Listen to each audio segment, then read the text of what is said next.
दोस्तों, सबसे पहले तो आप सभी दर्शकों को नए साल की मुबारकबाद। आज 1 जनवरी है, यानी नए साल की शुरुआत।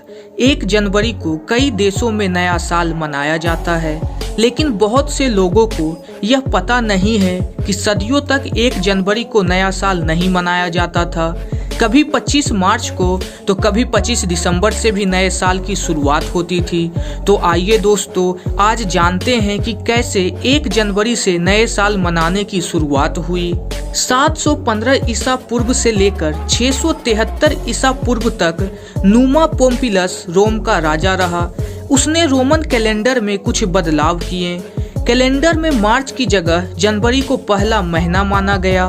दरअसल जनवरी का नाम जानुस पड़ा है, जिसे रोम में किसी चीज की शुरुआत करने का देवता माना जाता है। वहीं मार्च का नाम मार्स से लिया गया था, जिसे युद्ध का देवता माना जाता है। इसलिए नुमा ने जनवरी को पहला महीना बनाया, क्योंकि इसका अर्थ ही शुरुआत है। वैसे उस कैलेंडर में 10 महीने होते थे और एक साल में 310 दिन। उन दिनों एक सप्ताह 8 दिनों का होता था।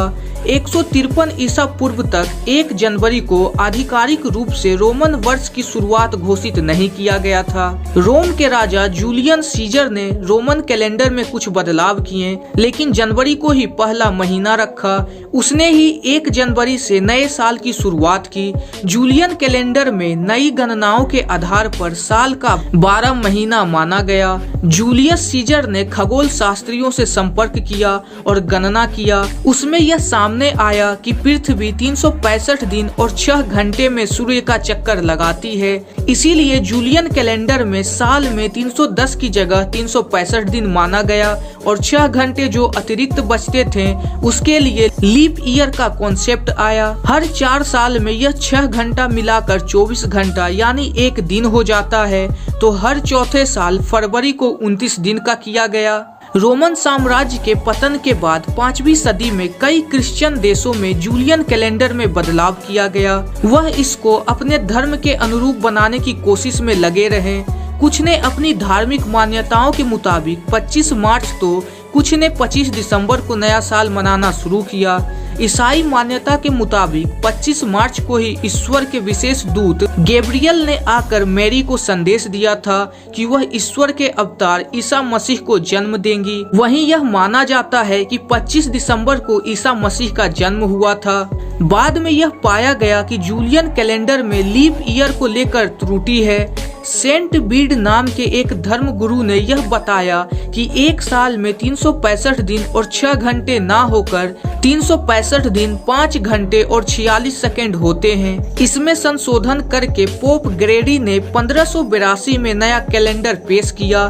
तब से 1 जनवरी को नए साल की शुरुआत माना गया। ग्रेगोरियन कैलेंडर को अक्टूबर 1582 से अपनाया गया।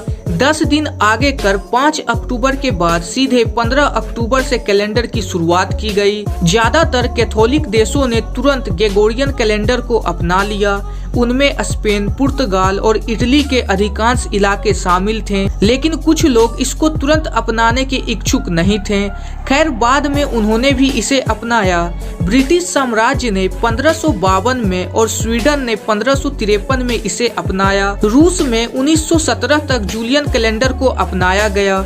रूसी क्रांति के बाद वहां ग्रेगोरियन कैलेंडर को अपनाया गया, जबकि ग्रीस में जूलियन कैलेंडर 1923 तक चलता रहा। भारत में भी 1752 में ही ग्रेगोरियन कैलेंडर को अपनाया गया था। वैसे तो जिस साल में 4 से भाग लग जाता है वह लीप ईयर होता है, लेकिन शताब्दी वर्षों जैसे 1600, 1700, 1800 में 4 और 400 दोनों से पूरा भाग लगने पर ही उसे लीप ईयर माना जाता है। जैसे 1600 में 400 से पूरा भाग लग जाता है, लेकिन 1700 और 1800 में नहीं। तो इन दोनों शताब्दी सालों को लीप ईयर नहीं माना जाता है। ज्यादातर मुस्लिम हिजरी कैलेंडर को मानते हैं। हिजरी कैलेंडर में एक साल में 354 दिन होते हैं। भारत का आधिकारिक कैलेंडर शक कैलेंडर है। जिसे 22 मार्च 1957 को अपनाया गया था। इसका पहला महीना चैत्र होता है और साल में 365 दिन होते हैं। ईरान और अफगानिस्तान में पर्शियन कैलेंडर का इस्तेमाल होता है। दोस्तों, कुछ इस तरह से हुई थी 1 जनवरी को नए साल मनाने की शुरुआत। तो अगर आपको यह वीडियो पसंद आई हो तो इस वीडियो को एक लाइक करें, हमारे चैनल फैक्ट बस्टर को सब्सक्राइब करें और बेल आइकन दबाना ना भूलें। और अगर इस वीडियो में आपको कुछ खूबी या फिर खामियां नजर आई हो तो हमें कमेंट्स में लिखकर जरूर बताएं।